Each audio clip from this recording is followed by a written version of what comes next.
नमस्कार दोस्तों, आज की वीडियो में हम बात करेंगे सुज़लोन एनर्जी के बारे में। 1995 में कंपनी की शुरुआत होती है विंड टरबाइन्स और उनसे रिलेटेड कंपोनेंट्स को मैन्युफैक्चरिंग करने के ऊपर।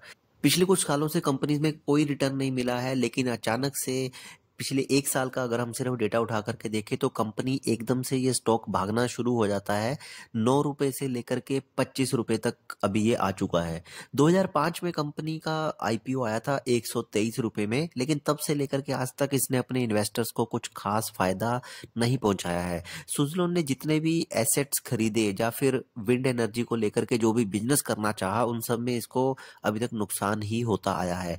2008 से लेकर के अभी तक इनके पास करने को कुछ खास था नहीं, क्योंकि गवर्नमेंट का फोकस जो था वो सोलर की तरफ ज़्यादा था। विंड पावर की तरफ कुछ खास फोकस गवर्नमेंट का नहीं था, इसलिए इनको कुछ खास बिजनेस भी नहीं मिले। इसीलिए बहुत ज़्यादा डेट को देखते हुए, बोरिंग्स को देखते हुए कंपनी ने 2020 के बाद से अपने सारे एसेट्स को धीरे धीरे बेचना शुरू किया, ताकि इनके ऊपर जो है वो डेट थोड़ा सा कम हो सके। इससे हुआ क्या कि कंपनी के फाइनेंशियल रिकॉर्ड्स में इनका डेट बड़ी तेजी से कम होता हुआ दिखने लगा। तो सबको लगा कि ये एक टर्न अराउंड स्टोरी हो सकती है। लेकिन जब तक कंपनी अपने ऑपरेशनल बिजनेस से अपना प्रॉफिट करके अपना डेट कम नहीं करती, तब तक उस टर्न अराउंड स्टोरी को नहीं माना जा सकता। 2022 के बाद गवर्नमेंट ने विंड एनर्जी के टेंडर्स लाने स्टार्ट किए, तो जाकर के सुज़लोन एनर्जी जैसी कंपनीज को फायदा मिलना शुरू हुआ। तो अब कंपनी का बिजनेस भी हमें पिछले 1 साल में पॉजिटिव नजर आ रहा है, लेकिन वो कब तक पॉजिटिव चलेगा वो आगे देखते हैं। फिलहाल नजर डालते हैं कंपनी के फाइनेंशियल्स के ऊपर। कंपनी का मार्केट कैप है 34,700 करोड़ का। करंट मार्केट प्राइस चल रहा है ₹25। स्टॉक पी 120 पे चल रहा है, बहुत ज्यादा हाई है। स्टॉक पी 120 पे चल रहा है। रोज कंपनी का 20.8 पे है। चार्ट पैटर्न में देखें तो कंपनी ने 2005 से लेकर के अभी तक कुछ भी रिटर्न नहीं दिया, सिर्फ पिछले 1 साल में थोड़ा बहुत इसके चार्ट पैटर्न में हमें रनअप दिखाई दिया है। क्वार्टरली रिजल्ट्स की बात करें तो जून 2023 में 1351 करोड़ रुपए की सेल्स हुई थी। ऑपरेटिंग प्रॉफिट मार्जिन 15% के साथ नेट प्रॉफिट 101 करोड़ का रहा था। साल दर साल की बात करें तो मार्च 2023 में 5900 करोड़ का बिजनेस कंपनी ने किया, जिसमें कि 14% ऑपरेटिंग प्रॉफिट मार्जिन के साथ 2887 करोड़ का नेट प्रॉफिट रहा। लेकिन जैसा कि हमने पहले बताया कि ये अदर इनकम्स जो कि एसेट्स को बेचकर आई है, उसकी वजह से हमें ये प्रॉफिट ज्यादा दिखाई दे रहा है। कंपनी का ऑपरेशनल बिजनेस से कुछ खास रेवेन्यू जनरेट नहीं हुआ है। कंपाउंडर सेल्स की बात करें तो पिछले 10 सालों की माइनस में है, नेगेटिव -11% है। पिछले 5 सालों की भी नेगेटिव -5% में है।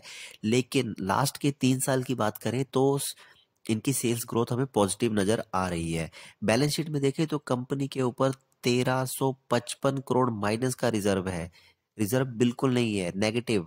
बोरोइंग्स जो है वो 1938 करोड़ की है। पिछले कुछ सालों में फिर कंपेयर करें तो हमें साफ दिख रहा है कि बोरोइंग्स बड़ी तेजी से कम हो रही है, लेकिन जैसा कि हमने पहले बताया वो एसेट्स को बेचने के बाद बोरोइंग्स कम हो रही है। शेयर होल्डिंग पैटर्न में देखें तो प्रमोटर्स के पास सिर्फ 13% होल्डिंग है, जो कि नेगेटिव पॉइंट है, बड़ा नेगेटिव पॉइंट है। एफ को देखें तो 10% और डी के पास भी लगभग 10 से 11% के बीच में होल्डिंग है, जो कि हमें बढ़ती हुई दिख रही है। पब्लिक के पास 64.9% की होल्डिंग है। आने वाले टाइम में अगर कंपनी को अच्छे ऑर्डर मिलते रहते हैं तो ये रनअप हमें ऐसे ही आगे देखने को मिलता रहेगा। लेकिन हमें ऐसे स्टॉक में क्यों इन्वेस्ट करना जिसपे पास इतने ज्यादा नेगेटिव पॉइंट हो। टर्न अराउंड स्टोरीज और भी हैं, और भी स्टॉक्स ऐसे बहुत मिल जाएंगे जिनमें हमें एकदम से रनअप अच्छा देखने को मिला उनके ऑपरेशनल बिजनेस की वजह से। तो हम क्यों ना उनमें जाकर के इन्वेस्ट करें।